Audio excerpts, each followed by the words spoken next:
نقطہ یہ ملا کہ 3 دن کی بھوک پیاس بھی اگر موجود ہو تو تب بھی کھانے سے بہتر ہے کہ کسی کو کھلایا جائے، پینے سے بہتر ہے کہ سب سے پہلے کسی کو پلایا جائے۔ ایسی حالت میں ابو ہریرہ رضی اللہ تعالیٰ عنہ کے دل میں یہ بات آئی ہوگی کہ ایک پیالہ ہے اور سامنے صفہ پر بیٹھنے والوں کی تعداد کم و بیش 70 کے قریب ہوتی تھی، کبھی کم کبھی زیادہ، تو دل میں تو یہ بات آئی ہوگی کہ یہ پیالہ کیسے پورا ہوگا، وہ کیا پئیں گے، میں کیا پیوں گا۔ لیکن رحمت کائنات صلی اللہ علیہ وسلم ساتھ ساتھ دوسرا نقطہ یہ سمجھانا چاہتے تھے کہ تم اپنی آنکھوں سے دیکھو گے کہ جو چیز تقسیم ہوتی ہے اس میں اللہ برکت کتنی پیدا کرتے ہیں۔ ایک تو رسول اللہ صلی اللہ علیہ وسلم کا معجزہ تھا، اس معجزے میں تو کوئی شک نہیں، لیکن معجزے کے ساتھ پیارے پیغمبر صلی اللہ علیہ وسلم یہ تعلیم بھی دے رہے تھے اپنے صحابہ کو اور ان کے ذریعے سے قیامت تک آنے والی نسل انسانی کو، کہ جب ایک انسان چیز کو تقسیم کرتا ہے تو پھر اللہ تعالیٰ اس کے اندر کتنی برکت پیدا کر دیتے ہیں، کتنی برکت پیدا کر دیتے ہیں۔ ابو ہریرہ پلا رہے ہیں، پینے رہے پلا رہے ہیں، اور صحابہ پی رہے، ایک کو دوسرے کو تیسرے کرتے کرتے کرتے جتنے صحابہ صفہ پر موجود تھے، 70 تھے یا کچھ کم تھے یا کچھ زیادہ تھے، سب پی چکے تھے اور پیالہ اسی وقت بھرا ہوا تھا، پیالہ اس وقت بھی بھرا ہوا تھا۔ اب رسول اللہ صلی اللہ علیہ وسلم نے پھر ایک نقطہ یہاں سمجھایا کہ رحمت کائنات صلی اللہ علیہ وسلم نے حضرت ابو ہریرہ رضی اللہ تعالیٰ عنہ سے پیالہ لے کے دودھ خود نہیں پیا، بلکہ یہ حکم فرمایا، اے ابو ہریرہ اب آپ پی لیں۔ یہاں پر بھی سکھایا دوسرے کو پلاؤ، دوسرے کو پلاؤ، دوسرے کو پلاؤ۔ یہ اتنا سیکھا صحابہ نے کہ جنگ احد کے موقع کے اوپر جب پانی پلانے والا ایک کو پلا رہا ہے دوسرے کو پلاؤ، اس کو پلا رہا ہے دوسرے کو پلاؤ، اس کو پلا رہا ہے زخمی کو تیسرے کو پلاؤ۔ تینوں نے شہادت قبول کر لی، لیکن اس کو پلاؤ، اس کو پلاؤ، اس کو پلاؤ، یہ دین کی تعلیم۔ حضور نے فرمایا ابو ہریرہ خود پیو، پی لیا۔ جب سانس ٹوٹا فرمایا اور پیو، پھر پی لیا۔ پھر تیسری مرتبہ فرمایا حضور صلی اللہ علیہ وسلم ابو ہریرہ اور پیو، 3 مرتبہ پلایا۔ ابو ہریرہ رضی اللہ تعالیٰ عنہ فرماتے میں اتنا رج گیا، اتنا سیر ہو گیا کہ میری آنکھوں میں آنسو آ گئے، اتنا دودھ میں نے پی لیا، اتنا دودھ میں نے پی لیا۔ تب جا کے رسول اللہ صلی اللہ علیہ وسلم نے پیالہ ہاتھ سے لے کے پھر خود نوش فرمایا۔ کیا تعلیم دی! کھانے میں مزہ نہیں، کھلانے میں ہے، پینے میں مزہ نہیں، پلانے میں مزہ ہے، پلانے میں عظمت ہے، پلانے میں نجات ہے، پلانے میں اللہ کا قرب ہے۔ حبشہ سے جب وفد آیا حضور صلی اللہ علیہ وسلم کے پاس تو رسول اللہ صلی اللہ علیہ وسلم خود ان کو کھانا کھلا رہے ہیں، پانی پلا رہے ہیں، خدمت کر رہے ہیں، اور صحابہ بار بار عرض کر رہے ہیں اللہ کے نبی ہمیں موقع دیجیے، ہمیں موقع دیجیے۔ حضور صلی اللہ علیہ وسلم نے فرمایا نہیں، جب میرے صحابہ گئے تھے تو ان لوگوں نے میرے صحابہ کی خدمت کی تھی، آج میں اپنے ہاتھوں سے ان کو کھلاؤں گا بھی اور پلاؤں گا بھی، اپنے ہاتھوں سے ان کی خدمت کر رہے ہیں۔ تو دین کی یہ تعلیم کہ کھلانا اصل ہے، کھلانا اصل ہے، کھلانا کمال ہے، کھانا کمال نہیں ہے۔ اگر کھانا کمال ہوتا تو اللہ تعالیٰ بھی کھاتے نا۔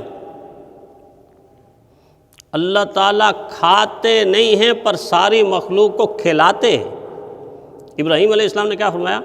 ہوا یطعمنی و یسقین، میرا پروردگار وہ ہے جو مجھے کھلاتا بھی ہے اور مجھے پلاتا بھی ہے۔ اور کس طرح کھلاتے پلاتے ہیں؟ ان اللہ یرزق من یشاء بغیر حساب، اللہ بغیر حساب کے کوئی حساب کر ہی نہیں سکتا۔ کتنا رزق ایک دن کے اندر اللہ کی مخلوق، چیونٹیاں، مچھلیاں، حشرات، حیوانات اور چوپائے، پرندے، چرندے، درندے، انسان اور جنات ایک دن کے اندر کتنا رزق کھاتے ہیں، اس کا حساب و کتاب ہم نہیں لگا سکتے۔ ایک بات مشہور ہے کہ حضرت سلیمان علیہ السلام کی کسی نے دعوت کی کہ لگا فلاں سمندر کے کنارے آپ کی دعوت کرتا ہوں۔ حضرت سلیمان علیہ السلام کا لشکر بہت بڑا لشکر ہوتا تھا، جس میں انسان بھی ہوتے تھے، جنات بھی ہوتے تھے، جانور بھی ہوتے تھے، پرندے بھی ہوتے تھے، ہدہد بھی ساتھ اڑتا رہتا تھا۔ حضرت سلیمان علیہ السلام نے فرمایا ہماری دعوت کیسے کرو گے؟ یہ اتنے بڑے لشکر اور اتنی بڑی مخلوق کی دعوت کیسے کرو گے؟ عرض کہ اللہ کے نبی آ جائیں، دعوت کروں گا۔ اس نے سمندر کے کنارے ٹنوں کے حساب سے رزق پکایا، کھانا تیار کیا، اور جب کھانا تیار ہوا، ہزاروں لوگوں کا یا جنات کا یا ان حیوانات کا سارا انتظام الگ الگ جب کیا، تو حضرت سلیمان علیہ السلام جب وہاں پہنچے تو سمندر میں سے ایک جانور ایسے نکلا، اس نے اپنا بڑا سا منہ کھولا اور 2-3 دفعہ ایسے منہ تھپ تھپ کیا اور سارا کھانا چٹ کر کے پھر سمندر میں اتر گیا۔ حضرت سلیمان علیہ السلام نے فرمایا بندے، اس مخلوق کو اور ساری مخلوق کو صرف اللہ کھلا سکتا ہے، اللہ کے سوا کوئی نہیں کھلا سکتا، اللہ کے سوا کوئی نہیں کھلا سکتا۔ وہ تو ایک جانور تھا، نہ جانے اس جیسے کتنے سینکڑوں ہزاروں جانور روزانہ کتنا کھاتے ہیں، اللہ کھلا رہا ہے، اللہ کھلا رہا ہے، اللہ کھلا رہا ہے۔ اللہ کی چاہت یہ ہے کہ میرا بندہ میری اس صفت کی نقل کرے۔ رسول اللہ صلی اللہ علیہ وسلم نے نقل کر کے دکھائی، صحابہ نے نقل کر کے دکھائی۔ اس انصاری صحابی کو دیکھے نا، جب حضور نے فرمایا یہ ایک مہمان ہے، کون اس کی میزبانی کرے گا؟ تو کھڑے ہو گئے، عرض کیا میں کروں گا۔ ہاتھ پکڑ کے گھر میں لے گئے۔ گھر میں جا کر کیا ہوا؟ کھانا بیوی نے بتایا اتنا ہے، ہم کھائیں گے تو مہمان بھوکا رہے گا، اور مہمان اگر کھا لے گا تو بچے بھوکے رہیں گے۔ آپ کو واقعے کا پتہ ہے کہ اس نے یہ کہا کہ آپ